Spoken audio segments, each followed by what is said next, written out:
Assalamualaikum everybody, this is Yuka Speaks. My name is Yuka Tasneem. Let me brighten the brightness, yes. I hope you all are doing well. I'm back again with another video. In the last video, I said that I covered ayat number 26 and 27 of Surah Ali Imran, and I said that I would make another video because there is a backstory behind these two ayats. These two ayats Allah Rabbul Alamin revealed for a reason, and this backstory has to do something with our Rasul Sallallahu Alaihi Wasallam. It happened with him. So okay, let us look at the ayats first. What Allah Rabbul Alamin is saying in these ayats, and then we'll go to the backstory.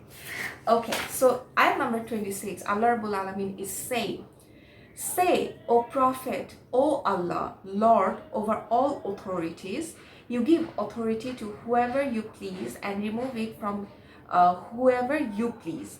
You honor whoever you please and disgrace whoever you please. All good is in your hands. Surely you alone are most capable of everything." Ayat number 27, "You cause the night to pass into the day and the day into the night. You bring forth the living from the dead and the dead from the living. You provide for whoever you will without limit." So these two ayats are talking about risk, about provision, about being dignified in society, about being respectful in society. All these things come from Allah Rabbul Alamin. If you see someone or if you are someone who is very respected, who people look up to you, who and you are very dignified, or maybe you have someone in this, you know someone like this in your family. Maybe your parents are like this, your grandparents are like this, or your uncle or aunt are like this. Allah Rabbul Alamin gave them that position. Allah Rabbul Alamin made them dignified. Allah Rabbul Alamin made them respectable, and Allah Rabbul Alamin put love for that person in other people's hearts. The source is Allah Rabbul Alamin. Everything you have, everything you do not have, the source is Allah Rabbul Alamin. Okay, so yeah, we may think like, oh, I did this, I did that, I achieved this, I am a businessman, or I have this job, that's why people respect me. Who gave you that job? Who gave you that business? Who gave you that provision? It's Allah Rabbul Alamin. Okay, so these two ayats deal with those kind of things. And on the contrary, if you know someone who is very humiliated, or let's just say that people don't like that person, people hate that person, and he or she is not very respectable in society, and that is also from Allah Rabbul Alamin. Okay, so Allah Rabbul Alamin is saying that whoever I please, I will honor that person, and whoever I please, I will humiliate that person. Okay, now Allah Rabbul Alamin is saying that yes, this is what I please, this is what I do according to my wish, but it also a lot of the things that we do in our lives, the consequences we suffer is based on our actions. If we say or do things that will make us dignified, that will impress our Lord Allah Rabbul Alamin, He will put love for you in other people's heart. But if we maintain ourselves, or if we have a lifestyle, or if we do things that Allah Rabbul Alamin does not like, then you know what will happen. He will humiliate us in a way that people will ignore us, people will not like us, people will stay away from us, stuff like that, right? So why Allah Rabbul Alamin is saying this in these ayats? Okay, so let's go to the backstory. Okay, the backstory is it happened during the time of the Battle of the Trenches. The Battle of the Trench is the third war that was fought in Islam, or for Islam, against the Kafirs. Okay, so before that there was Battle of Badr and Battle of Uhud. In Battle of Badr, Muslims won. In the Battle of Uhud, the disbelievers, they won, but they also suffered a huge loss from the Muslims. Now, the mushriks of Makkah and the other kafirs or disbelievers at that time, they all made a group. Okay, they all formed a committee and they decided that all of them together this time are gonna attack the Muslims of Medina. Before that, it was just the mushriks of Quraysh. The Quraysh, the people like the mushriks of Quraysh were angry at the Muslims. Yeah, and the Muslims, because they couldn't stop the preachings of our Rasul Sallallahu Alaihi Wasallam. They couldn't stop Islam, and the number of Muslims are increasing day by day, and that made them really very angry. And now they have made this, they are all coming together as a force and going to like attack Muslims from every side. Muslims at that time, our Rasul Sallallahu Alaihi Wasallam and the Sahabas were going through one of the hardest period of their life. And they did not have any money, first of all, because all their wealth and all their properties were left behind in Mecca. And the Muslims, they were already suffering so much that the way they made hijrah, or they migrated to Medina, was a very big deal. That they were alive and they were like they had their health with them. It was a huge deal for them. Now, taking all those money and properties was out of the question, because it was just impossible. There were so many Sahabis, so many companions. They had to escape Makkah in the middle of the night so that nobody can see them and nobody can hunt them down or kill them. That's how dangerous things were in Makkah. So yeah, they did not have any money. They did not it was really, really, really bad. They could eat one day and the next 2 or 3 days they would, like the Muslims, they would starve, including our Prophet Sallallahu Alaihi Wasallam. I'll tell you one story. This one Sahaba, Battle of the Trenches. Why it is called Battle of the Trenches? Because there is a hawker behind and he's making that noise and it's really annoying. Now, why it is called the Battle of the Trench? Because the Muslims, they formed, or they dug up a trench all around Medina, and their plan was they will attack from that trench, and the Muslims won in that battle too. Okay, so this one Sahabi came to our Rasul Sallallahu Alaihi Wasallam and he said that I'm really, really, really hungry. What should I do? Then our Rasul Sallallahu Alaihi Wasallam, he took up his shirt and he showed his stomach that, look, I'm also very hungry. I am so hungry that he had stones. He literally like hung stones from his stomach so that he cannot feel the hunger and so that he can work.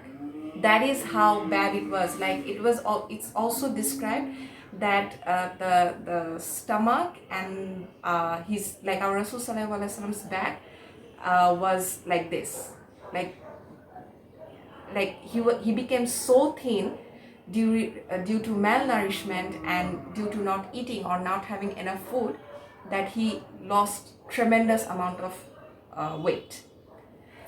So yeah, that's how hard things were for the Muslims during that time.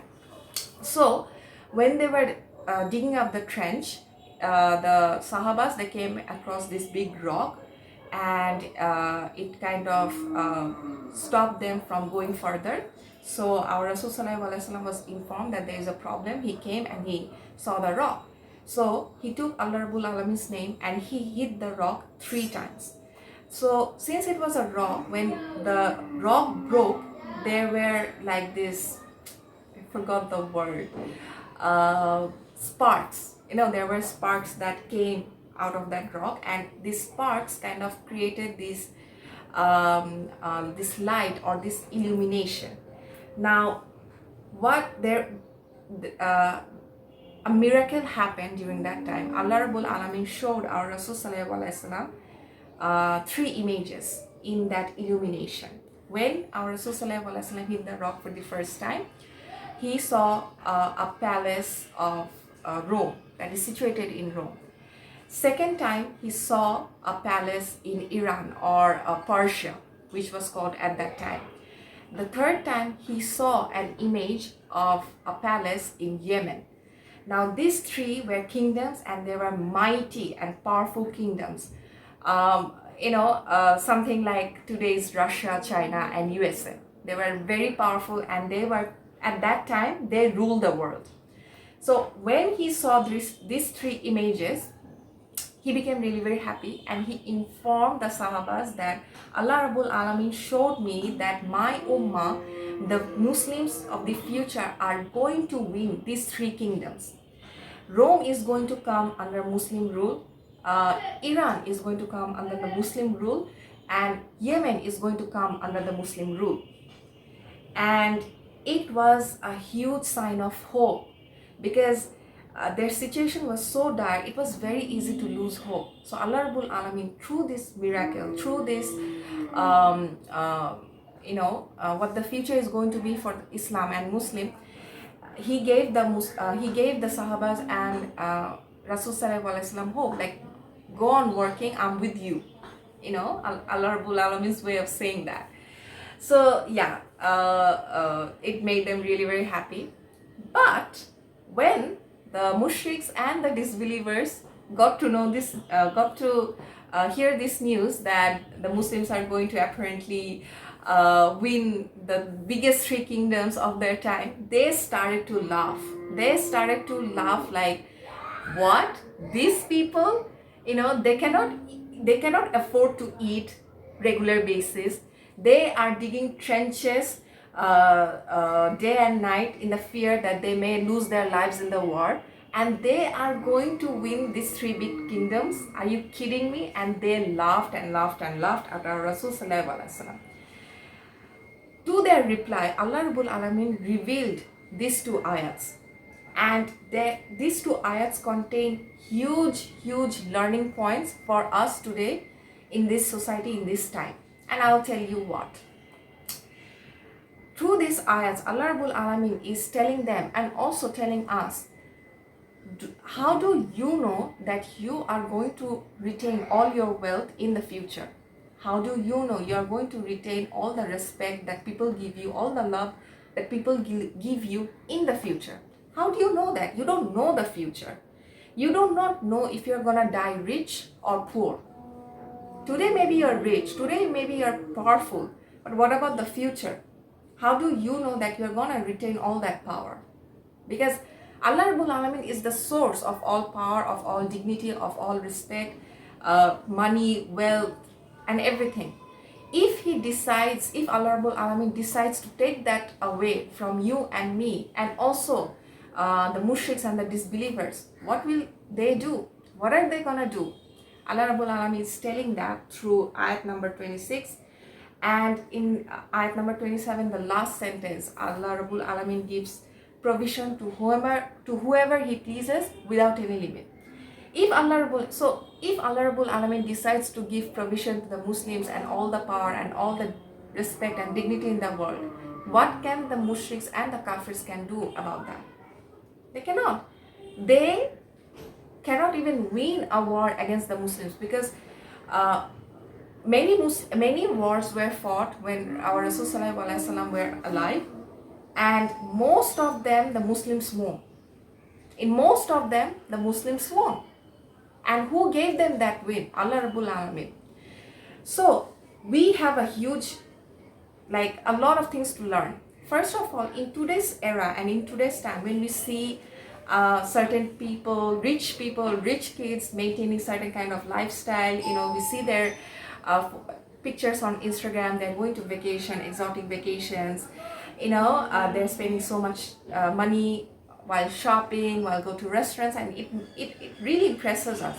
But how do we know that? First of all, many of them are not actually that rich, they fake it. Okay. Second of all, how do we know that they're going to have all that wealth later in life, in future? We do not know that. On the other hand, when we see poor people, when we see that people cannot maintain certain kind of lifestyle, when we see that they are not doing good jobs, or they're like doing very minimal,